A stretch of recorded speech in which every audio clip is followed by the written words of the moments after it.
अस्सलाम वालेकुम स्टूडेंट्स। आज हम लोग physics class 12th unit number 15 alternating current का जो हमारा टॉपिक होगा एग्जाम्पल 15.4 और असाइनमेंट 15.3 इसको हम लोग सॉल्व करेंगे। बेशक आप लोगों की बुक में एग्जाम्पल सॉल्व हुई हो बट आप लोगों का कंसेप्ट क्लियर होना ज़्यादा ज़रूरी है। सॉल्व हर जगह हुआ होगा लेकिन आपको मेथड पता होना चाहिए कि ऐसे क्यों आया है। ठीक है, तो चलते हैं आज के लेक्चर की तरफ और इसमें हम लोग देखेंगे असाइनमेंट 15.3 की स्टेटमेंट। तो आप लोग यहाँ पे देख सकते हैं असाइनमेंट 15.3 की स्टेटमेंट यहाँ पर मौजूद है। तो हमारे पास स्टेटमेंट है, a perfect capacitor is connected across a 6 volt 5 kilo hertz supply and the resulting current flow is 88.6 milli ampere. Calculate the capacitance value. हमें कहा है कि एक परफेक्ट कैपेसिटर उसे बोलते हैं जिसका डाइलेक्ट्रिक स्ट्रॉन्ग हो। ठीक है, तो इसमें उसको कनेक्ट किया गया है किसके अक्रॉस, वोल्टेज के अक्रॉस, और उसके पास फ्रीक्वेंसी कितनी है 5 किलो हर्ट्ज। उसके बाद हमें कहा गया है कि and the resulting current flow is 88.6 milli ampere, और जो रिजल्टिंग करंट फ्लो है मतलब IRMS है वो कितना 88.6 मिली एम्पेयर है। अब ये बात याद रखनी, मैंने आपको पहले बताया हुआ है कि वोल्टेज और करंट की जो भी वैल्यू दी गई होगी वो RMS ही होती है। ठीक है, और हमें सवाल में कहा हुआ है कि हमने कैपेसिटेंस की वैल्यू निकालनी है। क्लियर हो गया।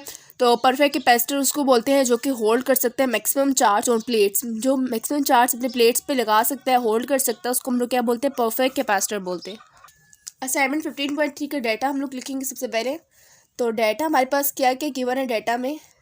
डाटा में हमें गिवन है VRMS यानी वोल्टेज गिवन है, जिसको हम लोग RMS बोलेंगे क्योंकि मैंने आपको पहले ही बताया हुआ है। Again I am telling you कि हमारे पास जो वोल्टेज और जो करंट की वैल्यूज़ होती हैं क्वेश्चन में गिवन, उसको हम लोग क्या बोलेंगे, RMS बोलते हैं। ठीक है, किलो हर्ट्ज है ये हमारे पास।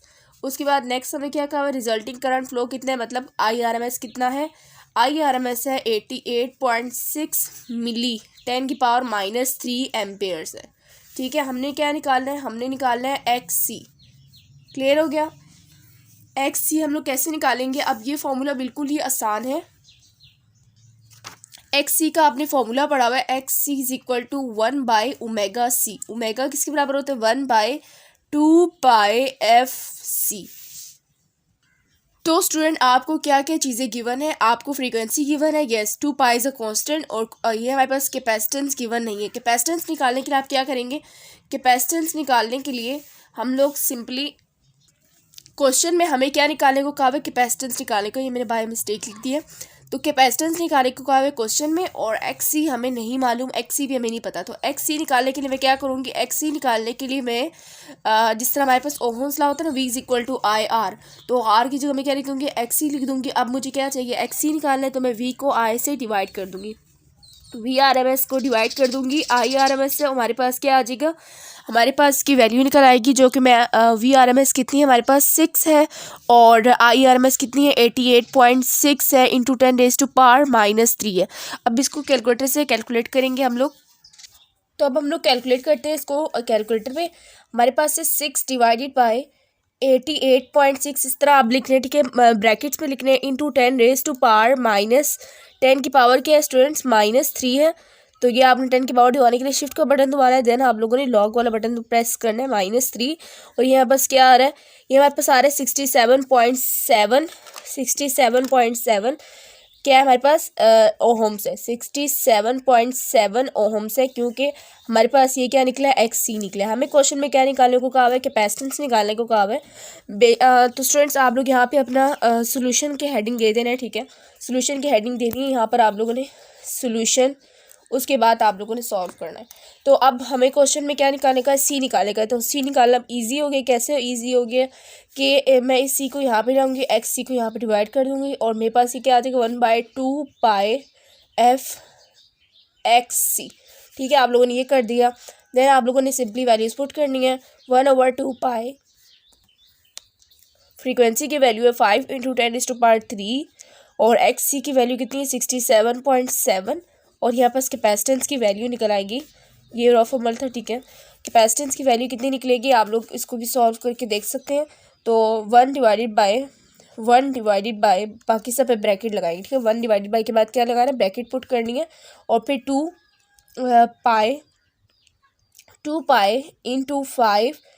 × 10⁻³ 3 मल्टीप्लाई 67.7 और ये हमारे पास कितना आ रहा है, ये हमारे पास आ रहा है 4.70 इंटू 10⁻⁻⁷ ठीक है, 4.70 इंटू 10⁻⁻⁷, जिसको हम लोग क्या कह सकते हैं, जिसको हम लोग माइक्रो में कैसे कह सकते हैं कि इस पॉइंट को यहाँ पे ले आएंगे तो ये कितना आ जाएगा 0.470 इंटू 10⁻⁻⁶, 10⁻⁻⁶ किसके बराबर होता है 0.47 माइक्रो। और चार्ज का यूनिट, कैपेसिटेंस का यूनिट क्या होता है फैरेड, तो फैरेड के लिए F लिख देंगे, तो आपके पास इस तरह आंसर निकल आएगा। होप सो स्टूडेंट्स आप लोगों को ये असाइनमेंट समझ आ चुका होगा। अब उसके बाद हम लोग करते हैं एग्जाम्पल 15.4। तो अगेन आप लोग देख सकते हैं कि मैंने इस असाइनमेंट को कैसे सॉल्व किया है, बिल्कुल ही इजी वे में, ठीक है। और इसके बाद हम लोग एग्जाम्पल की तरफ चलते हैं और वीडियो को एंड करते हैं। एग्जाम्पल 15.4 है, एक 318 माइक्रोफैरेड कैपेसिटर है, इसको कनेक्ट किया गया है किसके साथ, वोल्टेज कहा है हमें 220 वोल्ट्स और 50 हर्ट्स हमारे पास क्या फ्रीक्वेंसी है। हमने डिटरमिन करना है कैपेसिटिव रिएक्टेंस यानी XC निकालना है, RMS वैल्यू निकालनी है करंट की, और equations for voltage and current, voltage और करंट के लिए इक्वेशंस हम लोगों ने ड्राइव करनी है। तो स्टूडेंट्स इसमें आप डाटा लिखेंगे, डाटा में हमें क्या क्या गिवन है, डाटा में हमें कैपेसिटेंस गिवन है जो कि कितनी है 318 इंटू 10⁻⁻⁶ फैरेड है। उसके बाद हमें क्या दिया हुआ, वोल्टेज दिया हुआ, वोल्टेज कितना है 220 वोल्ट्स है। उसके बाद हमें क्या दिया हुआ है, इसके बाद हमें दिया हुआ है ये हमारे पास है 50 हर्ट्ज फ्रीक्वेंसी, ठीक है। और नेक्स्ट चीज़ हमारे पास क्या है, कैपेसिटिव हमने रिएक्टेंस निकालनी है, कैपेसिटिव रिएक्टेंस XC निकालनी है और RMS वैल्यू निकालनी है करंट की। अब स्टूडेंट्स ये बात याद रखनी है, जो आपके पास यहाँ पे जो वोल्टेज की वैल्यू गिवन है वो क्या है, वो हमारे पास है RMS, ठीक है, RMS, इसको आप लोगों ने RMS बोलना है as I have told you. तो उसके बाद हमारे पास आएगा equation for voltage and current, voltage और करंट के लिए इक्वेशंस निकालनी है, ठीक है। नाउ स्टूडेंट्स सबसे पहले आप लोग करेंगे क्या, XC निकालने, तो आप लोग क्या करेंगे 1/2πfc, सिंपल सी बात है, इसमें आप लोगों ने पुट कर देना 1/2πf कितना है 50 और C कितना है 318 इंटू 10⁻⁻⁶। इसको आप लोग सॉल्व करेंगे, कैलकुलेटर पे सॉल्व करेंगे आप लोग, और इसके बाद हमारे पास आंसर आ जाएगा 1 डिवाइडेड बाय, इसको ब्रैकेट्स लगाएंगे 2π लिखेंगे, देन हमारे पास मल्टीप्लाई करना है 50 से, देन हम लोगों ने मल्टीप्लाई करना है 318 से, देन हम लोगों ने मल्टीप्लाई करना है 10⁻⁻⁶ से, ठीक है। तो इसको सॉल्व करते हैं और आपके पास क्या आ जाएगा 10.0900 आ रहा है, ठीक है। इसको हम लोग 10 कह सकते हैं, 10 ओहम्स आ गया, इसका मतलब है कि कैपेसिटिव रिएक्टेंस कितनी है 10 ओहम्स है। देन नेक्स्ट हमने क्या निकालना है, नेक्स्ट हमने निकालना है IRMS निकालना है, क्या करंट की वैल्यू RMS में निकालनी है। तो सबसे पहले आप लोग करेंगे क्या कि करंट की वैल्यू RMS पे आप लोग सिंपली निकाल सकते हैं, क्या करेंगे कि IRMS इज इक्वल टू, बेशक आप लोगों ने ओहम्स लॉ वाला फॉर्मूला पढ़ा होगा तो उससे आपको इजी होगी, X इज इक्वल, जो V is equal to IR होता था तो X इज इक्वल टू क्या हो जाएगा XC is equal to V/I हो जाएगा। तो आप लोगों को IRMS निकालना है, तो आप लोग सिंपली क्या कर देंगे VRMS को डिवाइड कर देंगे किससे, R से, यानी XC से। जब आप वोल्टेज को डिवाइड करेंगे किससे XC से, तो आपके पास क्या आ जाएगा करंट RMS में आ जाएगा। तो वोल्टेज कितना दिया हुआ है आपको सवाल में 220 दिया हुआ है और XC कितना निकला है 10 निकला है, इसको आप लोग डिवाइड करेंगे, सिंपल सी बात है हमारे पास कितना आ जाएगा 22 एम्पियर्स आ जाएगा, ठीक है। ये करंट RMS में निकाल लिए। अब स्टूडेंट नेक्स्ट बात हमारे पास क्या है कि हम लोगों ने वोल्टेज और करंट के लिए एक इक्वेशन ड्राइव करनी है और ये इक्वेशन आप लोगों को मालूम होनी चाहिए। मैंने आप लोगों को बताया था कि ICV होता है, मतलब ये कि कैपेसिटेंस में, कैपेसिटर के केस में करंट हमेशा क्या करता है लीड करता है with the angle of 90 degrees. तो अब वोल्टेज के उसमें इक्वेशन में आप देखेंगे V is equal to VM sine theta. अब ये VM क्या है, ये VM मैक्सिमम वोल्टेज है, ये RMS वैल्यू नहीं है। तो ये RMS वैल्यू को मैक्सिमम में कन्वर्ट करने का फॉर्मूला क्या था, आप लोगों ने सिंपली RMS को मल्टीप्लाई कर देना है √2 के साथ, ठीक है। हम लोगों ने क्या करना है स्टूडेंट्स, हम लोगों ने इक्वेशन ड्राइव करनी, किस चीज़ के लिए, वोल्टेज के लिए। वोल्टेज का इक्वेशन क्या होता है VM साइन थीटा, इसी तरह से करंट के लिए आप क्या करेंगे, I am sine theta plus 90 degrees. अब मैंने ये क्यों किया, मैंने आपको बताया ICV मतलब ये कि कैपेसिटर में करंट लीड करता है और वोल्टेज लैग करता है। ठीक है, ये बात आप लोगों को याद होनी चाहिए। तो अब वोल्टेज का VM निकाल लें। VM निकालने के लिए भी आपका क्या बोला है कि क्या करेंगे, आप सिंपली VRMS को मल्टीप्लाई कर देंगे √2 के साथ। इसी तरह से IM निकालने के लिए IRMS को मल्टीप्लाई कर देंगे √2 के साथ। तो VRMS की वैल्यू कितनी थी, 220 थी, और √2 के साथ मल्टीप्लाई करेंगे। देन हमारे पास IRMS की वैल्यू कितनी थी, आई कितनी है हमारे पास, 22 आई थी अप्रॉक्सीमेटली, और इसको 2 से मल्टीप्लाई करेंगे तो आपके पास ये कितना आएगा।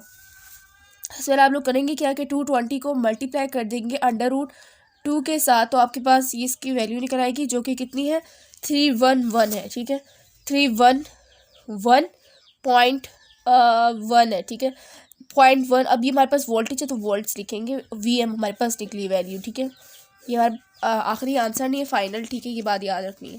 अब इसके बाद 22 को हम लोगों ने किससे करना है, √2 के साथ मल्टीप्लाई करना है, और ये हमारे पास कितना आ जाएगा, 31 आ जाएगा, 31.1 एम्पेयर्स। क्लियर हो गया, आइए हमने निकाल लिया। अब स्टूडेंट्स हम लोग करेंगे क्या कि हमारे पास इक्वेशन जो ऊपर बनी हुई है इसमें हम लोग पुट कर देंगे V = VM। VM कितना है, 311.1 वोल्ट्स, और साइन थीटा हमारे पास किसके बराबर होता है, ω/t के बराबर होता है।